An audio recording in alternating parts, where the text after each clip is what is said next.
নমস্কার, দীপ্তাস কিচেনে আজকের রান্নায় আপনাদের সাদর আমন্ত্রণ। আজ নিয়ে এসেছি পাবদা মাছের একটা চট জলদি রেসিপি, যেটা বানাতে খুব সময় কম লাগে অথচ খেতে দারুণ হয়। আসুন দেখে নিই কী কী লাগছে এটি বানাতে। প্রথমেই নিয়েছি পাবদা মাছ। মাছটা আমরা কেটে ধুয়ে পরিষ্কার করে নুন, হলুদ আর সর্ষের তেল মাখিয়ে অন্তত 15 মিনিট রাখবো। এই সর্ষের তেল মাখানোর কারণে মাছটা যখন কড়াই আমরা ভাজবো তখন এর থেকে তেল ছিটকে বাইরে আসবে না। মাছটা ম্যারিনেটেড হতে হতে আমরা একটা মশলা বানিয়ে নেব।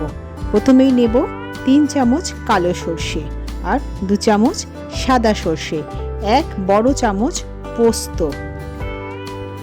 মশলাগুলো সব একসাথে মিশিয়ে নিয়ে জল দিয়ে ভিজিয়ে রাখতে হবে। এর সঙ্গে আরও নিয়ে নেব 5-6 কোয়া রসুন, 2টো কাঁচা লঙ্কা। এগুলো সব একসাথে বেটে মিহি একটা পেস্ট করে নিতে হবে। আরেকটা কথা, যখন পেস্ট করব তার আগে অল্প নুন দিয়ে দেবো, তাহলে মশলার পেস্টটা তেতো হবে না। দেখুন আমরা ছেঁকে নিয়ে মশলাটা মিক্সারে দিয়ে দিচ্ছি। আপনারা চাইলে ছাঁকনির সাহায্যে ছাঁকতে পারেন। অল্প জল দিয়ে পুরোটা মিহি পেস্ট করে নেব। দেখুন আমাদের পেস্ট তৈরি। এরপর বড় একটা কড়াই নিয়ে তাতে সর্ষের তেল নিয়ে নিলাম পরিমাণ মতন। কড়াটা গরম করে তেলটাকে দিতে হবে এবং তেলটা ভালো করে গরম হলে তাতে অল্প নুন দিয়ে মাছগুলো এক এক করে ছেড়ে দিতে হবে এবং প্রতিটা পিঠ 2 মিনিট উল্টে পাল্টে ভেজে তুলে নিতে হবে। পাবদা মাছ খুব বেশি কড়া করে ভাজে না। এইভাবে ভাগে ভাগে পুরো মাছগুলো আমরা ভেজে নেব। এরপর ওই তেলেই অল্প কালো জিরে ও কাঁচা লঙ্কা ভেঙে ফোড়ন দিতে হবে। তারপরে 8 চামচ হলুদ গুঁড়ো, 1.5 চামচ কাশ্মীরি লঙ্কা গুঁড়ো, 8 চামচ লঙ্কা গুঁড়ো এবং নুন স্বাদ মতন দিয়ে দিতে হবে। তবে নুন বুঝে দেবেন, কারণ আগে একবার মাছ ভাজার সময় নুন দেওয়া হয়েছিল তেলে।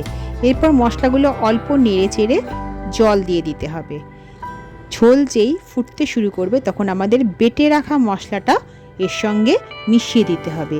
খুন্তি দিয়ে ভালো করে মিশিয়ে নেবেন যাতে বাটা মশলা ঝোলের সাথে সম্পূর্ণ মিশে যায়। এরপরে স্বাদ অনুযায়ী অল্প চিনি দিতে হবে। দিয়ে যখন ঝোল ফুটতে শুরু করবে তখন তাতে এক এক করে পাবদা মাছগুলো ছেড়ে দিতে হবে এবং তার আগে দিয়ে দিতে হবে লঙ্কা। আপনারা লঙ্কাটা প্রথম থেকে শেষ অবধি স্বাদ অনুযায়ী বুঝে দেবেন। যারা বেশি ঝাল খান তারা একটু বেশি লঙ্কা দিতেই পারেন। মাছগুলো ঝোলে দেওয়ার পর 2 মিনিট ফুটতে দেবেন। তারপর ওপর থেকে কুচনো ধনেপাতা ছড়িয়ে দেবেন। অল্প নাড়াচাড়া করে ধনেপাতাটা ঝোলে মিশিয়ে দেবেন এবং তারপর গ্যাস বন্ধ করে দেবেন। আমাদের পাবদা মাছ একদম পরিবেশনের জন্য তৈরি। দেখতে যেমন সুন্দর, পরিশ্রম যেমন কম, খেতে কিন্তু তেমনই অনবদ্য। বাড়িতে অবশ্যই বানাবেন। আর আমার এই রান্নাটা ভালো লাগলে আমার রান্নাটিকে লাইক করে দেবেন। আপনাদেরও রান্না কেমন হলো অবশ্যই জানাবেন। আপনাদের কমেন্টের অপেক্ষায় থাকব। আরেকটি সুন্দর রেসিপি নিয়ে আবার আমাদের খুব শীঘ্রই দেখা হবে, কথা দিলাম। আজ তবে আসি, সবাই ভালো থাকবেন। নমস্কার।